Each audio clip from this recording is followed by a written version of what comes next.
Hello, assalamu alaikum YouTube. I know this isn't the most flattering of camera angles. I'm walking home from the university and I just decided I'd make a video about something I've been thinking about for a while. I hope there's not too much background noise and the clicking of my cane doesn't bother you too much. But basically I wanted to talk about something that has always been, I guess you could say, controversial in the polyglot community here on YouTube, especially early on in the, say, around 2009, 2010. It was talked about quite a lot. Why are traditional language classes, why in Western academia has there always been this heavy focus on grammar? Teaching languages through memorizing conjugation tables and things like that. And we all pretty much came to the collective conclusion that it's pretty much stupid, it's pretty much a waste of time. They don't know what they're doing, they didn't know what they're doing, etc., etc. And we all talked about how it was, for the most part, pretty useless for communication, and that there's just way more efficient ways to learn a language, especially by immersing yourself naturally.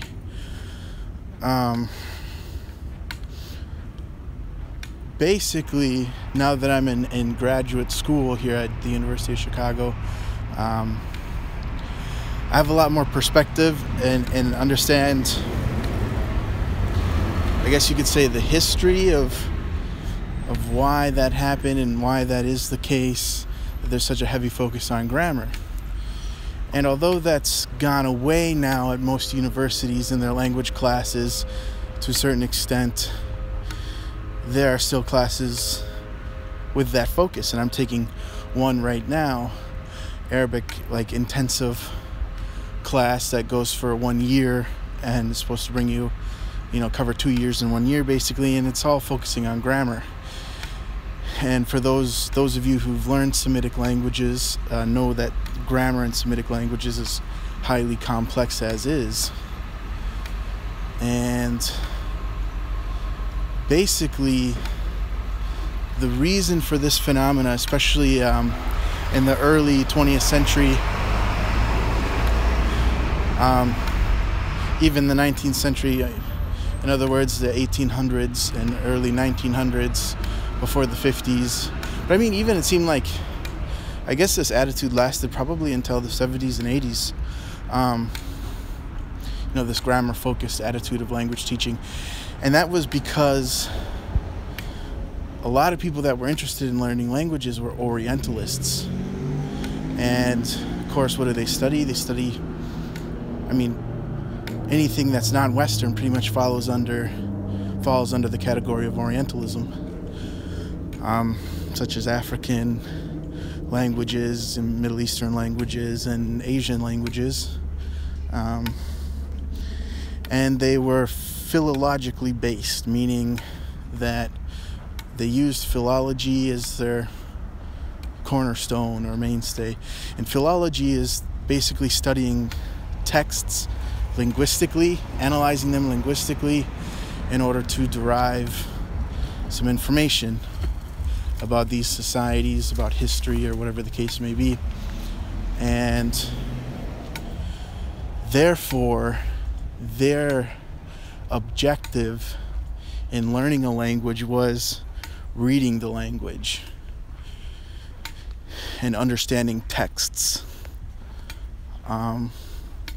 And so that's why there was this heavy focus on grammar, because in order to read, you need grammar to understand texts, especially if they're extremely concise texts. Although they've got a lot of information in one little sentence, grammar becomes extremely important, especially with the case with Semitic languages. I have Arabic in mind. And any type of vocabulary or any type of new word you came across, you could easily just look it up in a dictionary. So it wasn't really a major issue. And so vocabulary wasn't a heavy focus. Communication wasn't a heavy focus. And so you can learn how to read with the language, but basically be useless when it came to speaking the language. And that was fine, because most of these people were like students studying Orientalism, studying Islamic societies, African societies, Asian societies, and the likes. And all they cared about was reading texts, so it worked for them. But that method, is lingered on until this day. I'm taking a class for reading Arabic. It's just only for reading. It's not really for speaking at all. So they don't really even care about your pronunciation. It could be really bad, and it's just not an issue. It's not something the class focuses on. And whereas the regular Arabic sequence that they offer here at the University of Chicago is much more focused on communication, much less focus on grammar. So it's more about speaking, listening, reading, writing, all the 4 areas. It's much more for communication. And it's much more general, I guess you could say. And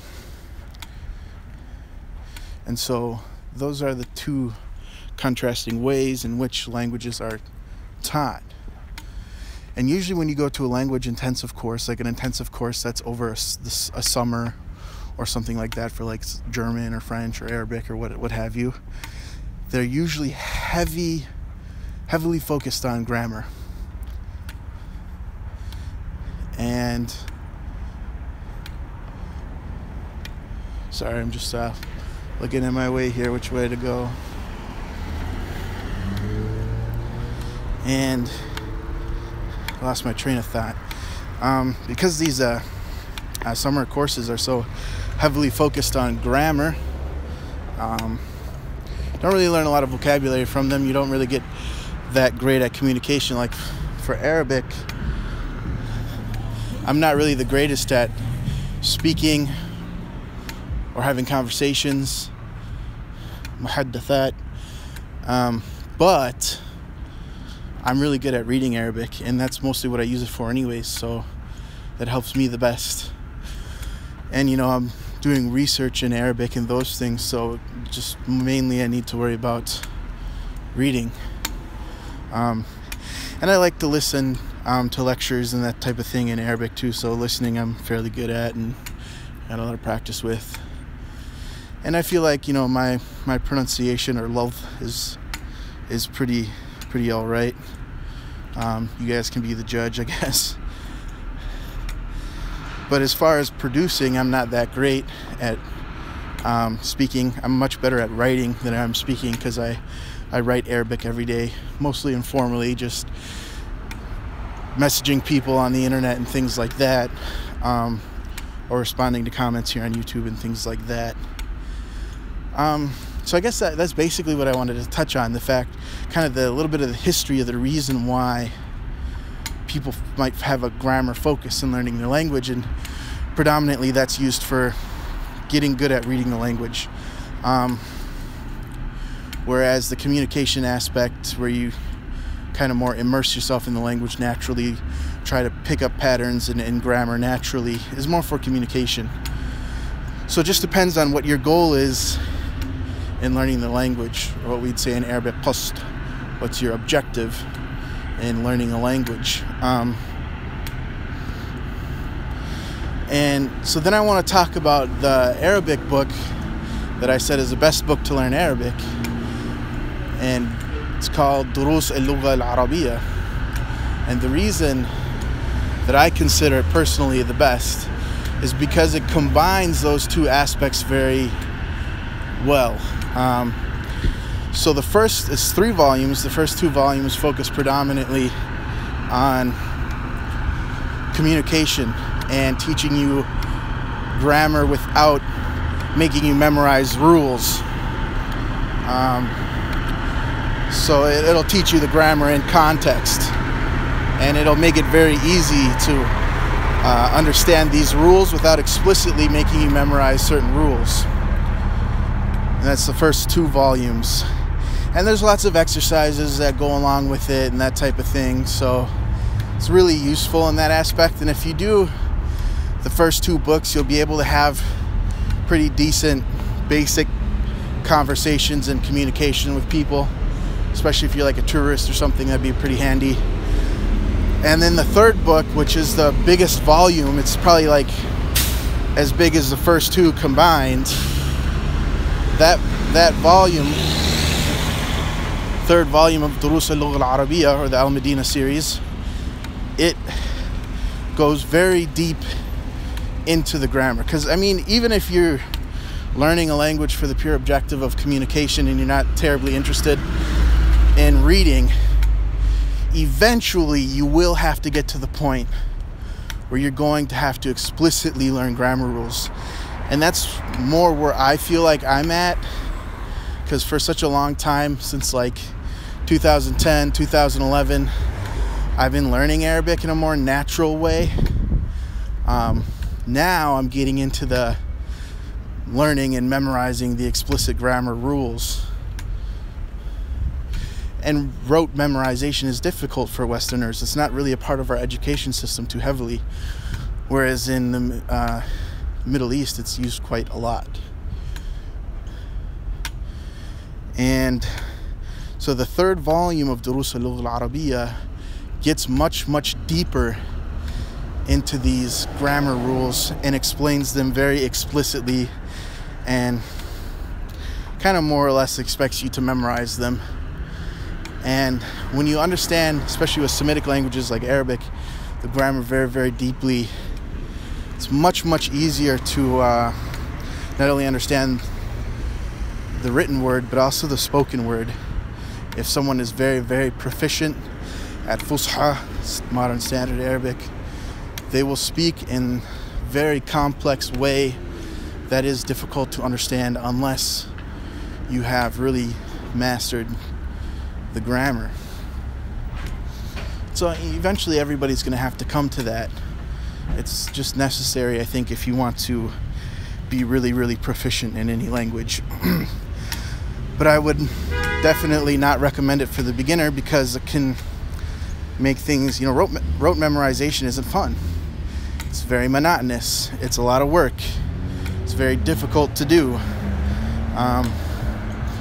So for beginners, you just want them to have fun and communicate and be able to talk with people. And in my opinion, that builds motivation, keep you going in the long term with the language. And then rote memorization of the explicit grammar rules can come later. That's perfectly fine. So I think that's why I like that book so much. But for those of you who are interested in just reading Arabic and you're interested in just learning the grammar of Arabic, one of the best books that I've seen is Tasheel al-nahu, which was originally written in Urdu to explain Arabic, but it's been translated into English by my actual Arabic instructor here at the University of Chicago, Amr Bashir. So if you look it up on Amazon, it should be there. And the 2nd edition, I believe, is on Amazon. The 3rd edition, you have to order it from a publisher located in the UK. I can't remember the name right now, but it is available. And the 2nd edition especially is very inexpensive.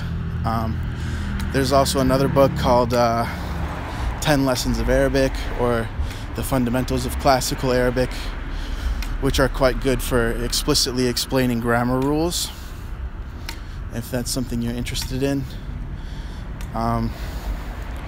So those are the books I think are very important. Although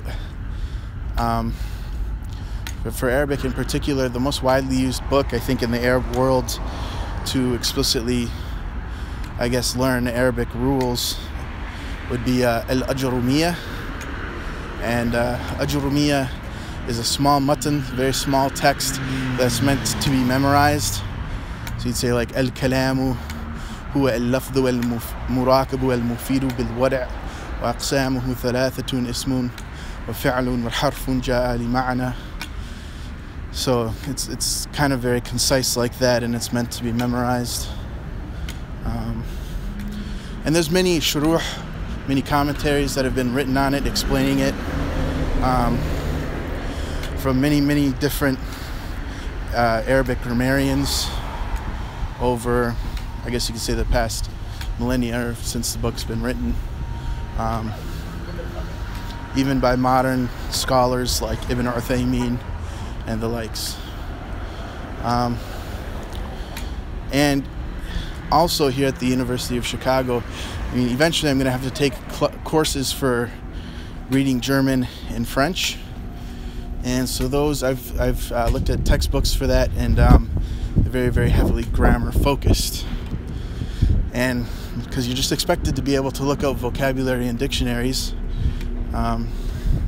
vocabulary that you're not familiar with when reading, which is very tedious, especially if you're a beginner. It takes you a long time, but as you acquire more and more vocabulary, it obviously gets much easier as time goes on.